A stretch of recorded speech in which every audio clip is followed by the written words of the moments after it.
Good morning, everybody. My name is Scott Lavin. I'm the Director of Research and Partnerships for the Council to Advance Hunting and the Shooting Sports. Um, with me, I have Lance Cherry, our Communications and Marketing Manager for the Council. He's going to make sure our technology behaves and takes care of us today. We have Kerry Luft, Executive Vice President of Max McGraw Wildlife Foundation, Rob Southwick, President of Southwick Associates, and Phil Seng, President of DJ Case and Associates. If Welcome to the Council's National Webinar Series. This webinar is on R3's possible impacts on crowding. If you haven't joined us before, because of the number of participants, I will monitor questions through the chat. We can't have everybody on mic because of our capacity, but we'll go through our presentation, and we always have plenty of time for questions at the end, and everybody will be heard from. So with that, R3 has really kind of become a science and a career path in the last decade, largely to a lot of the people on this call. And we're still learning. We're a science-based industry, and we're still learning everything. But Max McGraw Wildlife Foundation put together a team and did some what I think is very important research on the impacts of R3. And so with that, I'll turn it over to Kerry to begin our presentation today. Good morning, everyone. Thank you for joining us. I wanted to give you some background into why we took on this project at the Max McGraw Wildlife Foundation. If you're not familiar with us, we're a 501c3 that is outside of Chicago, and we have long been interested in the preservation of hunting for conservation purposes. Some of you may know our Conservation Leaders for Tomorrow program. If not, I'd be happy to talk to you about it in depth at another time. But we came together because R3 has been a project for many years now, and there is starting to be some concern about its impact on crowding, on degrading the experience for the people who are already hunting, and to understand whether R3 is truly being effective in reaching new people and getting them into the sport. So we convened a group to come together to seek a better understanding of the challenges posed by R3 and to try to come up with some solutions that will help the practitioners better apply their skills and learning to please shareholders and new hunters alike. And for the purposes of this discussion, we created our own working definition of R3 as policies, practices, and procedures that try to increase participation in or support for hunting. And we feel that support is a very important part of this, and we'll talk more about that later. So these are some of the people we brought together to work on this. As you see, they're a pretty broad spectrum of conservation NGOs and agencies that are interested in hunting and in promoting hunting, and they convened at McGraw to help us shape this project, and they served as advisors all along the way, and for that, we're extremely grateful.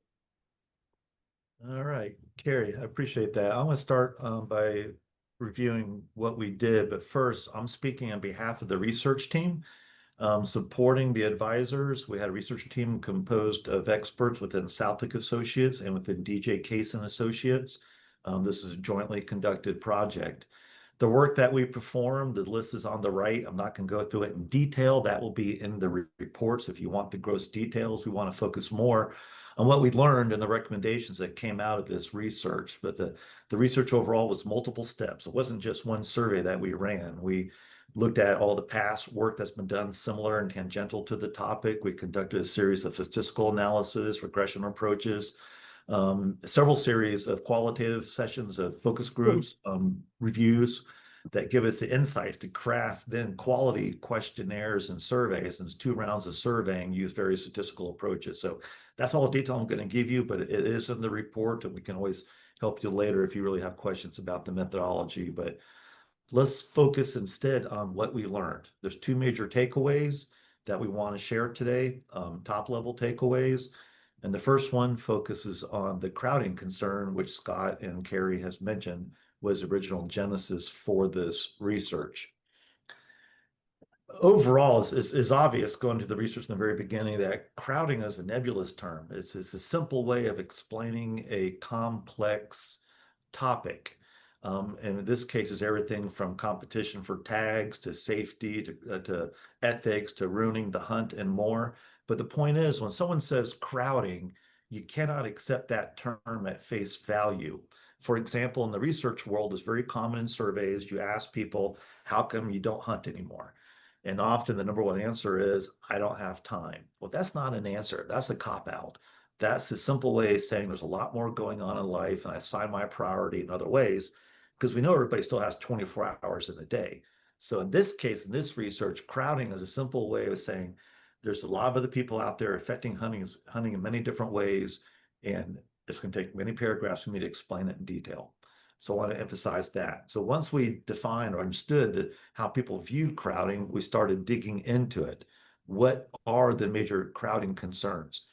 Because when people talk about it, you have to make sure you're on the same page. So be sure you dig down further. So in the surveys, we found out that the number one issue when it relates to this umbrella crowding topic is difficulty in securing tags. Now, this is primarily a Western issue. It does happen sometimes in the Southeast and Midwest, a little bit in the Northeast, but it's more the exception. Not as many hunts depend on securing tags. But it's primarily, this is more of a Western issue when someone talks about crowding and the tags issue. But crowding is a lot more than just competition to secure limited tags. For many people, crowding is just simply not wanting to see other hunters, whether they interfere with one's hunt or not. Other times, the crowding is, I don't want people out there pressuring wildlife. I spent my off season scouting game. Are people going to reroute animals' behavior, change their patterns? Other times, crowding is related to, there's a lot of people out there competing for limited places to hunt. For example, in the Southeast, more people who want to hunt, the higher the rates go for leases, where leasing is more the primary access method in the Southeast. It drives the cost up, pushes some people out of hunting. I do want to emphasize that harvesting a trophy is a part, and the concerns about the ability to harvest a trophy being limited by more people out there is a concern, but is a minor concern given the other ones listed above it.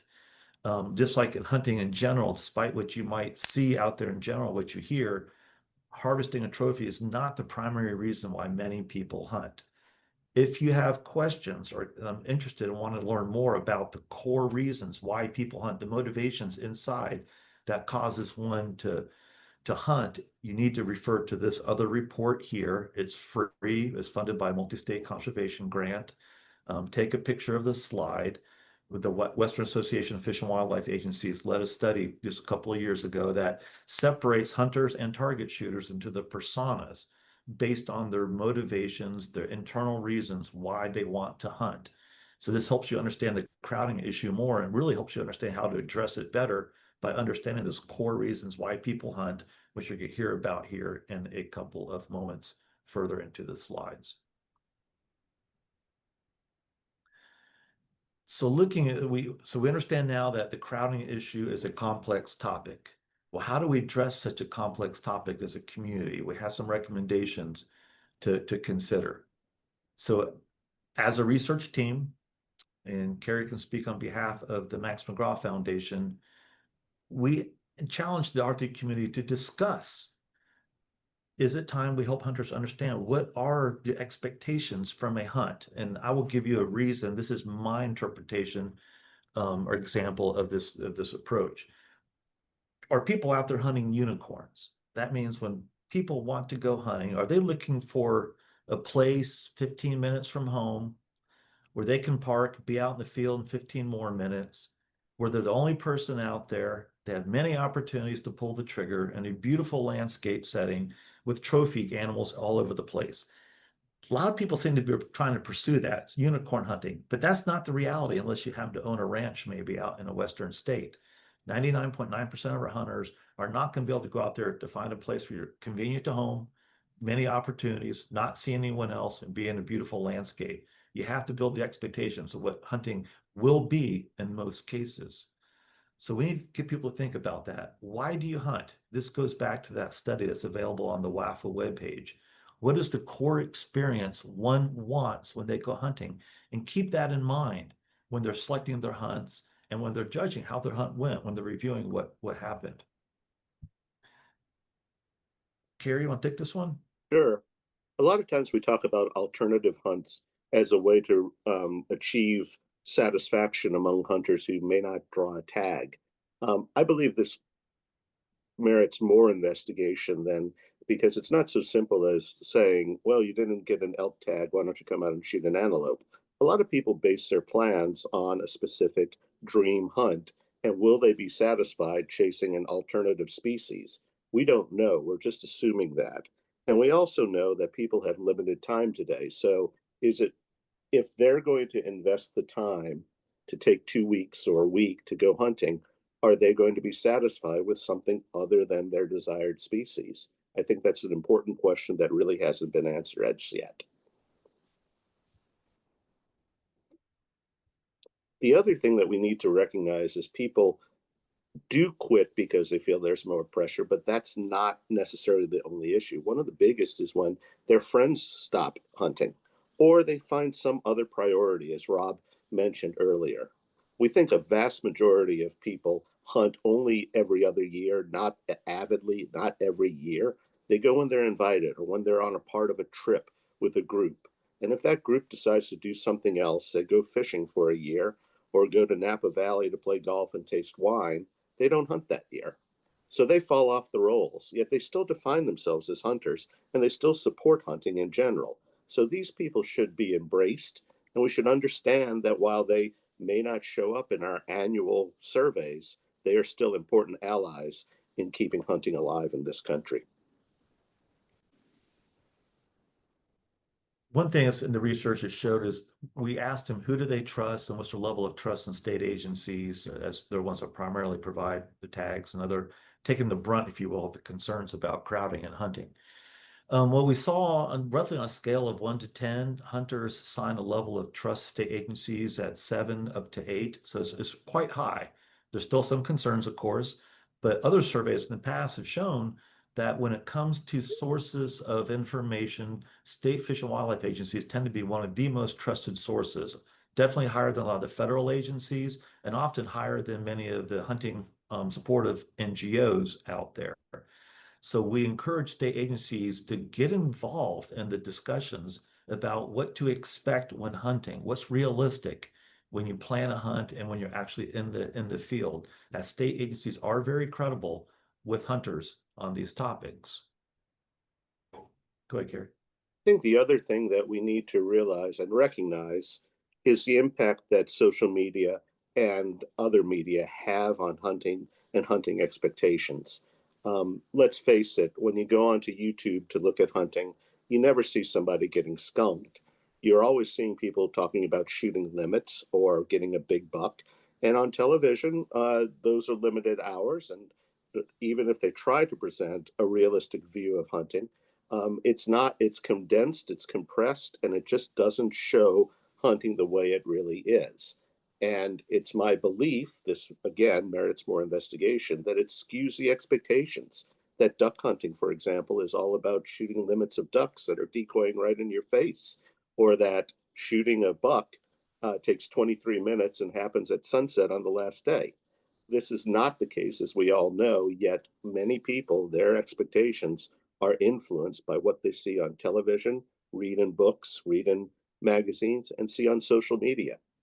So that is a challenge that the community has to accept. And at the same time, we need to start thinking more about public lands and to realistically communicate the expectations people can have when they hunt on public lands. Access is a huge issue in our country. We all know that.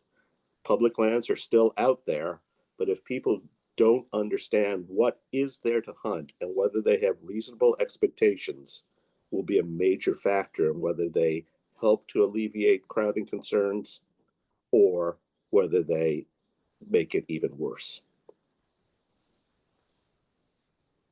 The second major takeaway we'd like to review in this webinar was not one that we planned on or anticipated when the project began, but that's the interesting part about research. New issues emerge that makes one think. And this one is, what are the various perceptions of R3 programs? Starting with Overall, talking to our hunters out there, 93% of the hunters support R3 when it's focused on youth. This wasn't too surprising, but we're surprised when we saw that 70% of the hunters support R3 when it's focused on adults. So now we start digging further in there to see, what's going on here. Well, we asked them, of those people who support R3, which at this point is over 90% of the hunters, only 1 in 5 of them are saying there's not enough hunters. So we asked them what the issues are. And again, only about 20% were saying there's too few hunters out there. So recruiting more hunters is obviously not what our hunters are seeing as a need or a reason for R3. In fact, there's a couple studies we wrapped up in the past year and a half, work we did in separate projects with the southeastern states and the midwestern states, where we asked hunters and anglers to rate a list of 15 primary responsibilities for state fish and wildlife agencies. And the very bottom of that list was recruiting more hunters and anglers. They were not opposed to it. It's just not what they saw as the priority of what should be done. So we asked them, okay, what is R3? What should it focus on? So with our hunters from the surveys in this project, the number one reason for R3 is firearms and hunter safety training. So they see R3 as what we might see as hunter education and firearm safety training. They see that as being a part of the R3 umbrella. They also think R3 is important because it helps instill proper behavior in the field through ethics, to help continue the tradition of hunting in the United States and help youth get out there.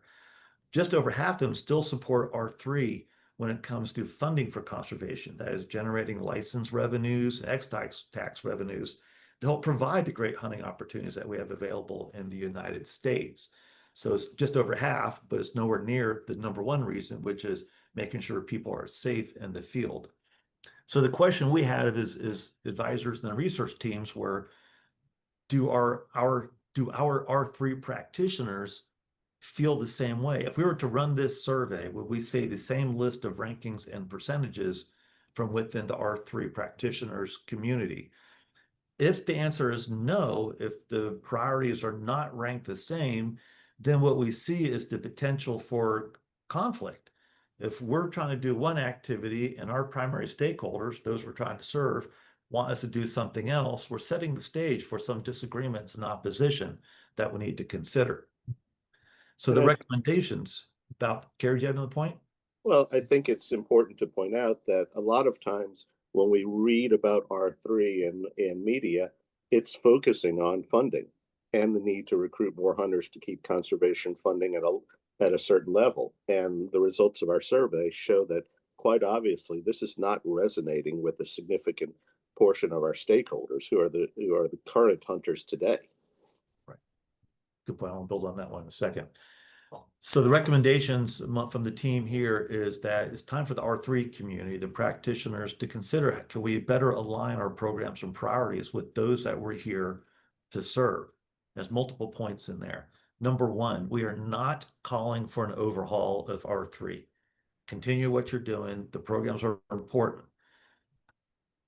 But it is time to start reviewing, maybe looking, what are our goals and priorities? Now, what's the number one? Maybe it's a reshuffling of what we're doing when it comes to ways of prioritizing these activities. And then we need to explain and communicate with that public, because you'll see in a second here, a lot of what we're already doing is what the public wants, but they don't understand it. As Kerry was saying, we're probably not doing a good job letting them know of the activities we are doing. Certain parts get the attention, other parts of our programs do not. So actionable recommendations would come down to, let's look at our priorities in the sense of, is increasing number of hunters, recruitment, the 3 R's, the recruitment, is that realistic? Are we already at capacity in many areas? Is retention a better goal for R3 in many areas? And not only is retention new recruitment difficult at best, let's face it, the demographic odds are against us. I believe the numbers are something like 10% of rural residents hunt and 4% of urban residents do. The proportion of urban residents is only going to grow in future years, And as we all know, rural landscapes are losing population. As as farms are bought up, the possibility of hunting on them diminishes.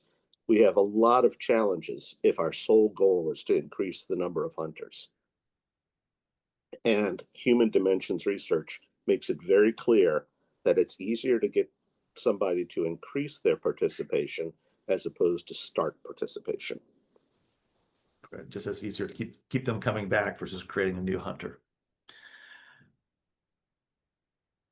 Kerry, this has been your point. Yeah, and I think one of the things that we know is that one of the biggest, if not the biggest driver of public acceptance of hunting is whether a respondent knows a hunter. And that is something we don't talk about enough because ultimately it's not going to be hunters who decide whether hunting continues in this country, and it's not going to be animal activists. It's going to be the general public who decides whether to support us or not and our choice to hunt. And so we should remind people that there are a lot of things that go into our decisions of hunting, and that we're trying to promote ethical behavior and safe behavior in the field when we promote R3. This will have big impacts on people who will never pull on a set of waders, who will never buy a hunting license, but they will have a more positive understanding of what hunting is all about. Thank you, Wilson. I'll add to that. For those of you who are back in this R3 community, when the R3 terminologies were first being defined, increasing, maintaining public support was a key part of R3. Has that aspect of R3 fallen down the list of priorities when it comes to our R3 programs? Does this one need to be elevated a little bit more?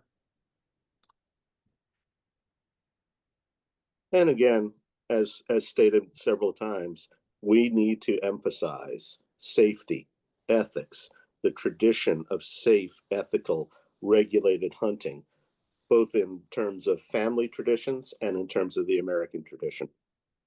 And for a large extent, we're doing this. There are many states, many of our private NGOs who do this, but are we communicating that? The point raised earlier, are our stakeholders not aware of the programs and efforts being made to ensure people are hunting safely, ethically, and passing on the tradition? This might be also part of a greater need on improving our communications. We're not done here. Our survey has a lot more data that we haven't mined, and we're going to continue to do so. And as we develop new insights, we'll be back to you as the R3 community to talk about them. We also are interested in further research prompted by what we learned here. For example, I think there's work to be done on the carrying capacity of various ecosystems for hunting pressure. And I'm also very interested in finding out whether R3 programs focused on recruitment are successful in the long term. That is to say, when people complete R3, an R3 program, do they continue to hunt? And if they continue to hunt, for how long? It'll be interesting to find out the success rate of long-term hunting participation over time. So we're going to keep working on that as part of Max McGraw's long-term interest in hunting and its role in society. And we'll keep talking to you about what we find out. If you're interested in the information, the results, we do have a series of reports in the various stages of the research available at the Southwick Associates website. You can take a picture of the screen or just go to our website, and under available reports, you can type in Max McGraw and it'll take you to the page with the reports. With that, Scott, we turn it back to you. Thanks a lot, guys. So just a quick advertisement here, everybody. If you enjoyed this content, if you want to get more exposure to this type of discussion, we invite you to the 2026 National R3 Symposium, May 4th to the 7th in Des Moines. This data was first previewed at this year's symposium in May, earlier this year. So this is the type of work that we do, and trying to, and the council's mission is very much maintaining support as well as growing hunting. So with that, I think we can close the presentation out. We have a lot of questions, and for those of you who may not have joined us before, if you run your mouse over the screen of the presentation, on the bottom there's a Q&A box, and we'll start getting into the questions. The first question is, can you explain more about how able to harvest a trophy is a crowding issue? Good question. Yes, it's a minor issue, but some people feel their opportunity to take a trophy is diminished with more people out there pursuing that very same trophy animal. Also, is folks who hunt on a regular basis know that harvesting a trophy is more difficult. Those are wiser, smarter animals. And if you spent your summer, tracking, patterning, trying to figure out where the animal is showing up, then you show up there on opening day of season, only for the animal to be taken off the path by scent and noise and presence. Some people are concerned by that, but again, it's a smaller group of the crowd concerned about crowding that has that trophy issue in mind, because only a small group of hunters where trophy is a primary driver of why they hunt. But they're a vocal group, they're an avid group, and they're the group that are big ambassadors. So they're still a very important group. I don't want to diminish them. Good answer. But I think Thank you I'd like to jump on that too, if it's all right. I think it can't be overstated that it is a very small proportion, and it's completely masked by their influence. And they are the avids and super avids, and they're important for sure for the reasons Rob mentioned. But that, when you look at the statistics of it, that's a very small percentage, but it's who we hear from. Agencies hear from them. They're the ones that are beating on you all the time, good and bad. And so they have a disproportionate impact oftentimes on agency thinking, even though if you were going by just the frequencies, very small group. And I'd go further, they probably have an outside impact on the general public as well, because many of them have platforms to reach the general public. I'm not saying Well said. feelings are not well taken. I mean, the frustration of scouting out a spot only to see somebody beating you to it on opening day, I can't, we've all been there. It's a horrific feeling. But the people who make the statement hunting for a trophy is impacted by crowding is relatively small. So the next one isn't a question, more of a comment, but I think a very relevant comment concerning the topic is concerned that we're still using the word trophy in the context of this work. Probably a webinar for another day. I share in that concern. I think that word has been robbed from our vernacular and misused, but a good comment nonetheless. Another comment, so I guess WAFWA has done some renovation on their website, and the link used for the report that Rob referenced in the presentation is bringing an error message. We have a list of everybody on the webinar. As soon as it's over, I'll start working with the WAFWA team to get the correct link, or maybe get an alternative link, and we will send that out. And we apologize for that issue there. So we'll get that fixed. It's a very good report, and I highly recommend it. So next one is, how might some of these takeaways and recommendations for R3 of anglers be similar or different?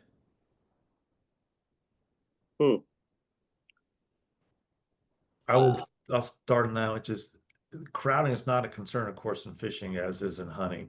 In localized areas, it certainly is. Or more, popular water bodies, you can just various tail race fisheries below dams. That's becoming a concern. Green River jumps out to me, that a few others, but it's just not, people are more tolerant of crowding. It doesn't ruin the experience as much. It does vary. If you're on let's say a bonefish flat, it can still happen. It's just not as severe yet. There. Any other thoughts there? Oh, I would take the classic researcher approach, as we'd need to ask them, right? I mean, I'd be reluctant to make too broad of extrapolations across those two groups, just because the setting is so different. Fair points. Next question. Did you ask hunters about R3 for different types of hunting, i.e. small game, waterfowl, upland hunting, turkey hunting, big game hunting, etc.? In the next round, we have the data. We've not explored it yet there. Everybody in the surveys, we ask them what types of hunting they're doing, what majority of the hunting is focused on. So we will have insights, just not available right now. Okay. I'd add too that one of the things that we didn't address quite so much in this survey, but probably again bears further investigation, is the question of the mobile hunter. I think it's fair to say that the avid hunter is more mobile and more likely to travel than ever before. And you could very well have a smaller percentage of, say, duck hunters But if they're going to 6 or 7 states, they're multiplying their impact on the resource and the experience for others. You know, just anecdotally, I have friends who say, well, I hunt in state X and I never used to see hunters, and now all of the boat ramps are filled with license plate from Texas, Arkansas, Louisiana, Missouri, and you know, that's something we don't talk about enough. The traveling hunter who tends to stay longer, spend more money, and is probably a little bit more proficient in their skills, or is using a guide or outfitter to compensate for lack of knowledge or skills. We know that in Canada, for instance, Manitoba has taken steps to limit the number of non-resident hunters from the United States and other countries for waterfowl. So this is something that we are seeing that hasn't really been probed as yet, the impact of the traveling hunter. You know, that's a really interesting point. And as you're saying that, I'm thinking, you know, you also pointed out that access and diminished places to go because farms are being developed and so forth. I wonder how much of the crowding concern are displaced existing hunters hunting on new terrain because their terrain got built upon. And that may be another layer to this situation. Well, going back to Manitoba, I have a friend who's hunted there for years, and 640-acre section-sized farms are being turned into full square mile farms, and you know that's one owner instead of 4, and only one person who can say yes or no to your access. The amount of land is still there, but the pressure point is much smaller. Interesting. Excellent. This is an interesting question. If the best practices for effective R3 efforts conflict with expectations of existing hunters, are you suggesting it's preferable to err on the side of those expectations?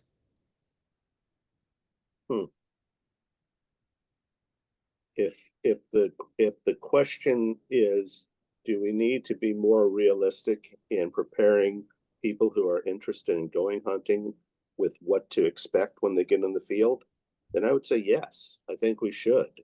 You know, I think we should really communicate that limits are not the norm, nor should they be. That's not why they're set. The limit is there to tell you to stop shooting, and that if you want to shoot a 10-point deer, you're either going to have to be real lucky or real persistent.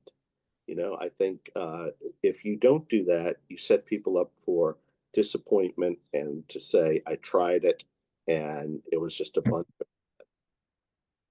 I would emphasize there that we don't want to change their expectations. We want them to explore and understand their own personal motivations and reasons why they hunt. Because if we try to change people to think like we do, they're not. And people are going to resist, they're going to push back, and will create the very opposition and conflicts we're trying to avoid. So no, we never want to tell people, you need to think about it this way. No, we just want them to think about it and explore their own motivations in context with what's realistically available, what's really happening in the field out there. We think they'll have a better experience if they have a better understanding of what they're looking for and what they could realistically obtain. You know, coming from Western state where being a draw for big game was a challenge, and having youth have an opportunity for youth tags where youth generally drew almost every year for a big game tag, and then they turn 18, and now that's not the norm. Certainly caused an adjustment in their expectations and their calculus of how they approach hunting. Just say that this research didn't really address that specifically. We didn't test like one versus another approach, so a caution about that. But I personally think that just based on lots of other experience in this arena, that it is that we're running up against this differential expectation, and it's going to continue to be an issue. So I think to me, it's to the community, all of us need to be thinking more about this and possibly doing more work in this arena to figure out which is the more preferable way to go. Excellent. Appreciate everybody sticking with us. There's a lot of really good questions in the chat. People were paying attention. Is there a fear that deprioritizing hunter recruitment will lose hunting rights. We are a generation, maybe two, away from losing any tradition. If they're referring to the proportion of the U.S. population hunting, so if we maintain hunter numbers where they are, U.S. population will grow. We have less voting clout when it comes down to, with less say. But the issue, as Kerry was mentioning before, is a lot of places where we may already be at carrying capacity where we can't bring in more hunters. We have to be very careful. And part of the research we're looking at doing the next phase is start examining, can we determine when we are at carrying capacity? Because if we are, then that's where the importance comes in of working with the public to help them understand the importance of hunting. So as Kerry was saying before, the majority of the public doesn't hunt, and majority of the public are not anti-hunters, but they will determine the future of hunting. That's why it's so critical in R3 is that as hunting may become a smaller proportion, hunters become a small proportion in the US, we have to also focus on the general public, help them understand the benefits of hunting and how it benefits them and the future of wildlife and the presence in the United States. I also would point out that, this research does suggest there are a number of types of hunting, certainly in certain geographic areas, that are still undersubscribed. And so again, it's this matching expectation. If a person just grows up wanting to deer hunt, we're probably not going to be able to convince them to hunt pheasants, right? It's that you want what you want, but making people aware of the undersubscribed hunts, I think it's a really important step to trying to keep the numbers, at least constant. This kind of tips on one of my longstanding passions, and it was said early on the webinar that a big influencer for the average citizen's opinion of hunting is that they personally know a hunter. Many of you have heard me rant at length every day. Every time I hired a new employee at a state wildlife agency, I informed them that they're now an ambassador and they're not allowed to have a bad day in public. And, we're all responsible for the reputation of this sport and this heritage. So I think that's something that all of us need to keep in mind. Okay, moving on. I joined the webinar later than wanting to. Can you send out a recording after to catch the beginning of the webinar? So yes, this is being recorded. It'll be featured on the council's YouTube page. And since we're going to send out a follow-up email with the correct link to the report Rob referred to, we'll also include a link to the YouTube page. It probably will not get posted today, but usually the turnaround is within a day or two to get these posted on the YouTube channel. So that will be a resource for everybody. So this was a meaty question. Does the R3 community need to better align programs and priorities with hunters and public expectations to ensure long-term support, or should we do a better job telling the complete story of R3 and not just discussions around recruitment? The other two R's are just as important, especially retention, increasing access, simplification, regulations, increasing user interfaces for purchasing licenses, and accessing regulatory information. And I can repeat any part of that or all of that if you'd like. One word answer. Amen. I'm not sure why it's an either or question, Scott. Yeah. I think it's pretty clear where a lot some of us on the team come down. We need to do a better job of communications and look at the other two R's, recruitment and reactivate, simply because, as I stated before, human nature, if you've already done something in the past, it's a lot easier to get you to come back to it or do it again than it is to get somebody who's never done it to become active in it. That's just one part of it. But, the more people who retain their activity in hunting, the more people who reactivate in hunting, the more chance we have to generate those ambassadors who are so important to putting out the public perception of what a hunter is and whether they participate in a safe, ethical, and regulated activity that is supported by science. Great answer. Contended since the very beginning that retention is probably the most important, just because while the baby boom is still in the mix, they have more disposable time and income than ever of any generation in history, and they can be excellent source of mentors, etc. The problem becomes when they become Marlboro men and women, right? What they seek is the lone exposure by themselves without bringing others along, then they're soaking up tags and not given those other benefits. So it's clearly a mix of all these things, and it's a super complex mix. If it wasn't problem enough, that adds more complexity to it. But I think our ability through communications to engage the baby boom, all the data suggests that around 70 people really, there's a pretty steep drop off after 70. And so the baby boom's got about another 10 years in the mix. And then the complexion may change, fairly significantly. So using those folks, retaining those folks while we can, I think is a great strategy.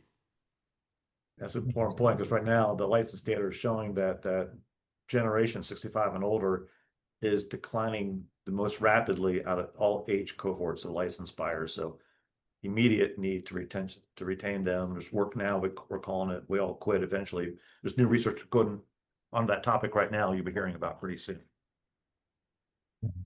Excellent. So this is a pretty crafty, savvy question. What didn't you ask that you wished you would have after seeing the results? Oh, That's a curveball. well, wait till you see the rest of the results broken down.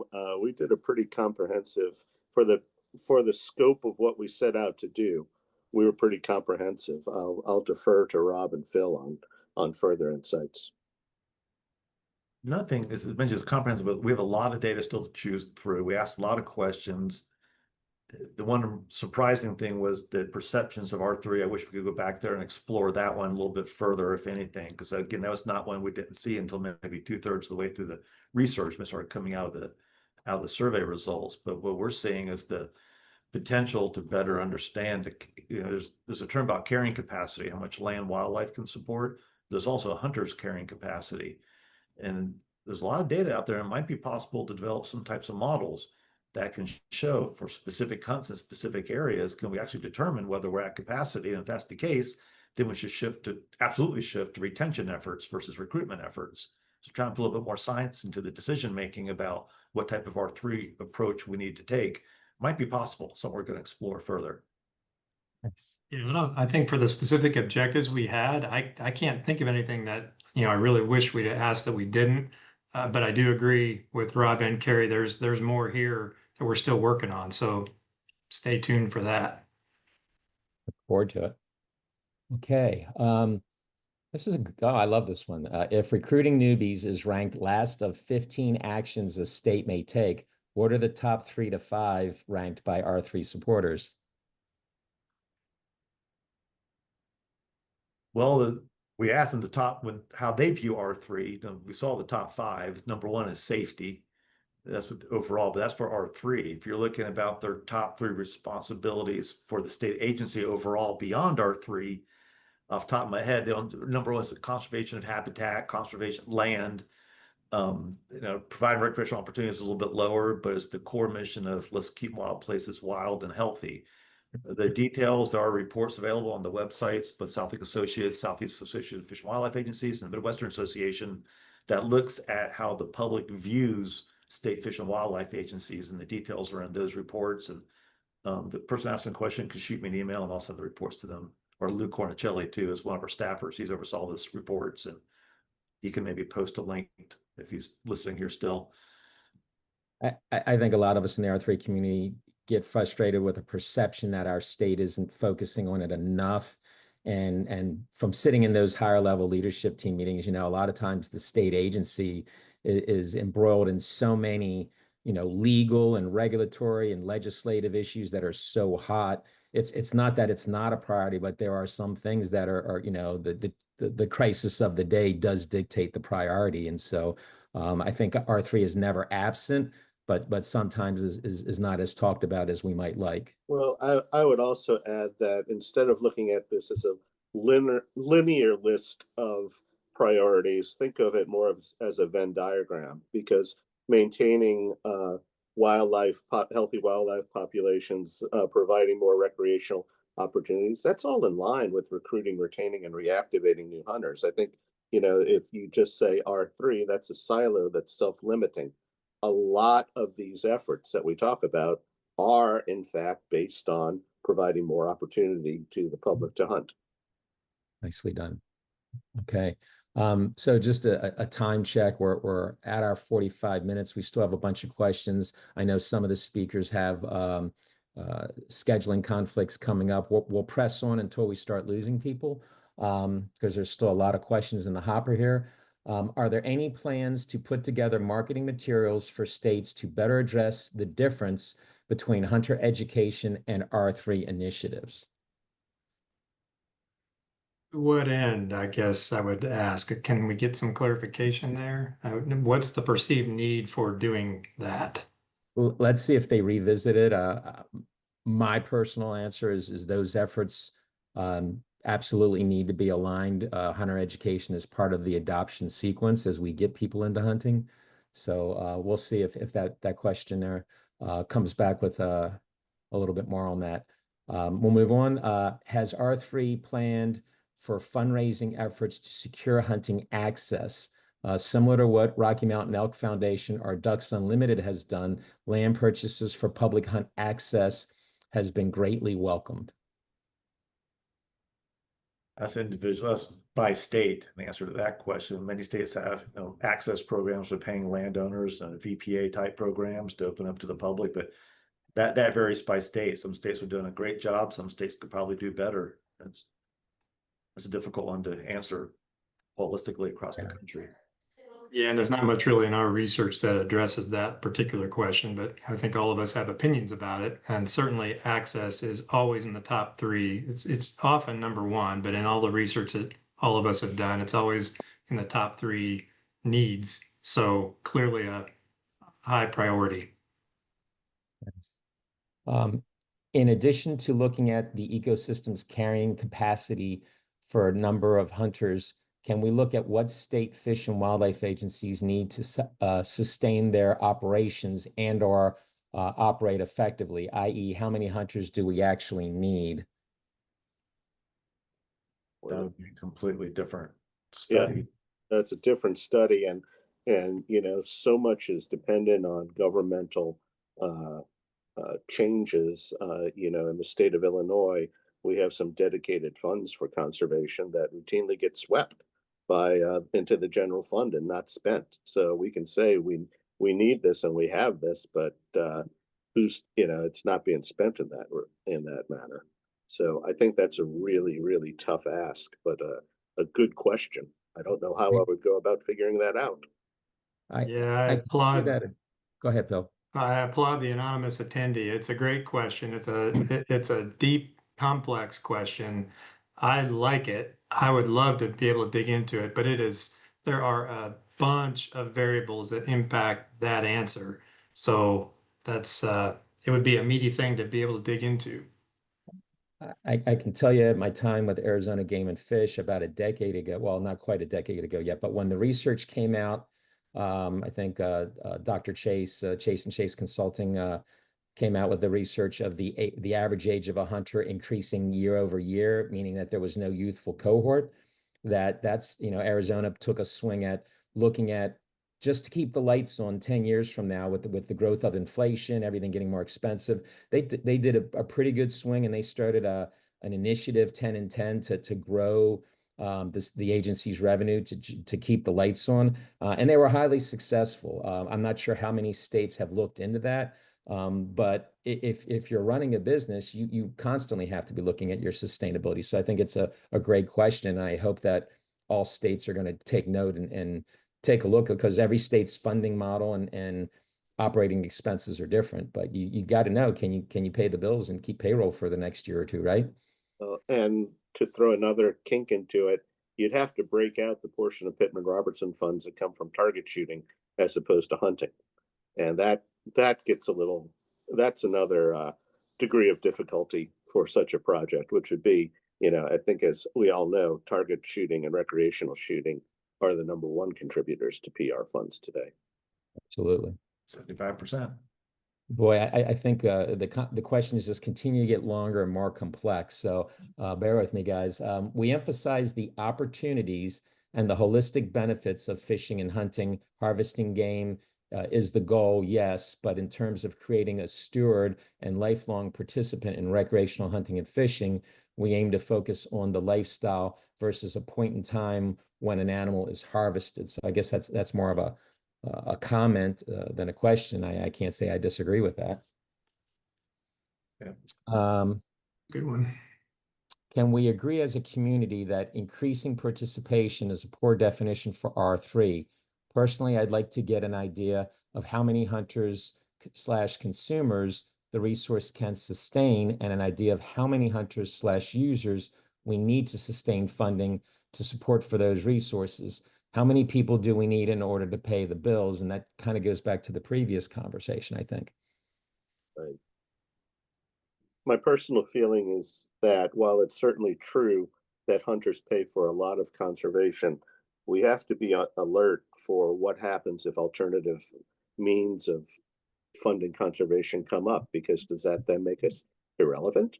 Is our self-stated purpose that hunters are conservation, and we fund the majority of conservation through various donations, fees, excise taxes, etc. If those are no longer necessary, which today they are, if those are no longer necessary, how much support will we retain for what we do? I think that's a huge issue that we have to address in the coming years, because we're seeing, fortunately, in my opinion, more attempts to fund conservation by other means than just PR funds and duck stamps. It's really well said, Kerry. I guess I'd push back a little bit on the notion that increasing participation is a poor definition. I think it really just depends on the objective, leading directly to Kerry's point. If we didn't need PR or license sales to fund wildlife conservation, would we just drop it all? Would we not care if hunting and fishing went away for other reasons? I guess I personally wouldn't. I would want to continue it for other reasons, heritage not the least of which. So it's again a complex, loaded question, but certainly one that we should consider, or I'm sorry, continue discussing as a community. And let's remember too that increasing participation doesn't necessarily mean bringing new people in. It also includes bringing people back and sustaining them. So there's that. I want to emphasize, we mentioned a little bit earlier that we will be most likely taking a look at this hunter carrying capacity. That is there room to recruit more hunters? We don't know if that's possible. It'll involve some pretty complex models, so it may not succeed. We give it an attempt, but let's say they do succeed. At that point, we can answer part of that last question about, can we actually recruit more hunters? Okay, so let's say we learn, yes, that we can recruit more hunters and that agencies need more money to provide the job. Doesn't mean we're going to be able to recruit more hunters. So just knowing the carrying capacity is not enough. We have to know, can we, given changes in society, can we actually bring in more hunters or encourage our current hunters to hunt more often and try different types of hunts? So it's just another layer of complexity to otherwise a very good question. Obviously, a lot of very engaged people on the call.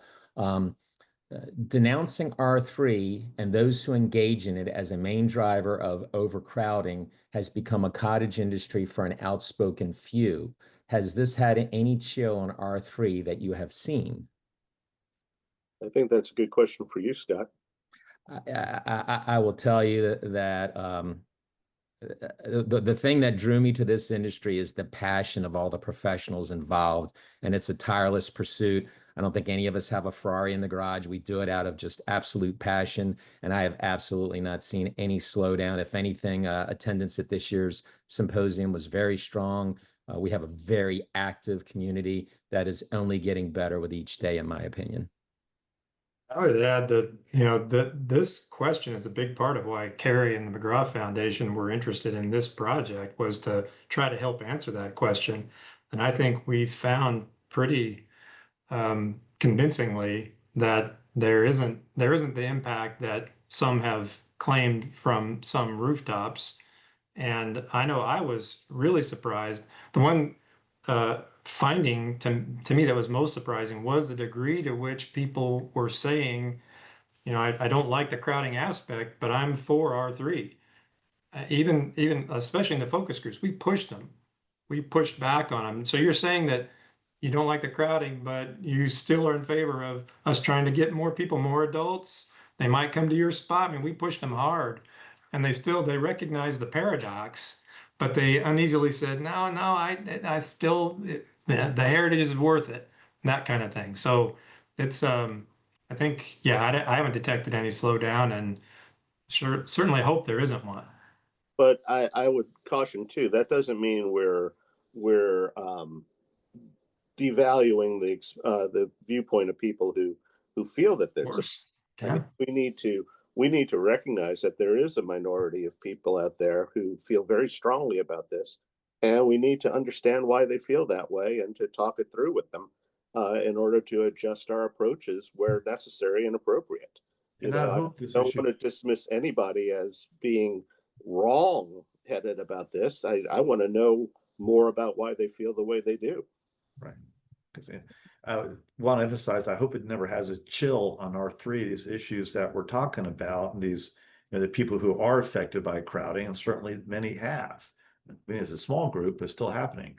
But it should not put a chill on R3. It should just help us, as we're saying earlier, look at our priorities in the R3 community, take our momentum and help address these issues, but not damper it, but just helps us understand where we need to steer our R3 efforts and communications.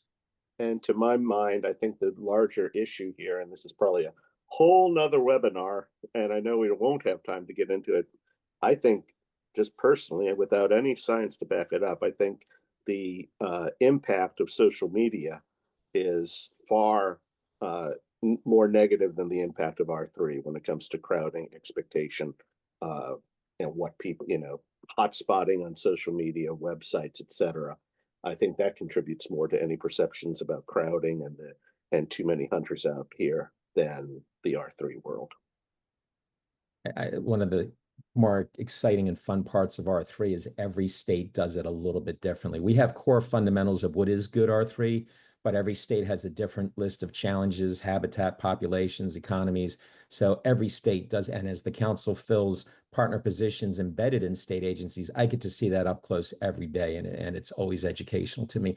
So Right. we're gonna do one more question so that our panelists can get on to their day. There's a fun comment from a former colleague supporting my rants, but I think this question: how much opportunity do you think there is to influence hunter priorities with the importance of R3? If their priorities tend to be aligned with management needs, then maybe communication regarding the role hunters play in funding conservation/management and how R3 contributes to that isn't as effective as it needs to be. Well, I think we do promote the role of hunters in funding education. I just think that there are other aspects of R3 that are under promoted and will resonate better with certain stakeholder groups. And frankly, there are lots of different reasons to support R3. Let's put them all out there and let people decide which ones are their motivating factors. Excellent. Listen, this has been there's still a lot of comments. This is obviously a passionate topic, and I'm sure that we haven't heard the end of this. Again, if you've enjoyed this, yeah, I would recommend you take a look at the council's clearinghouse. We'll forward the link to the YouTube channel so you can watch this later. And we would invite you to continue the conversation with us at next year's R3 Symposium. I want to thank all of our speakers and presenters. I want to thank Max McGraw for doing the hard work of putting this together and really making sure that it was well-founded research. And thanks everybody for viewing us today. We hope you have a great day.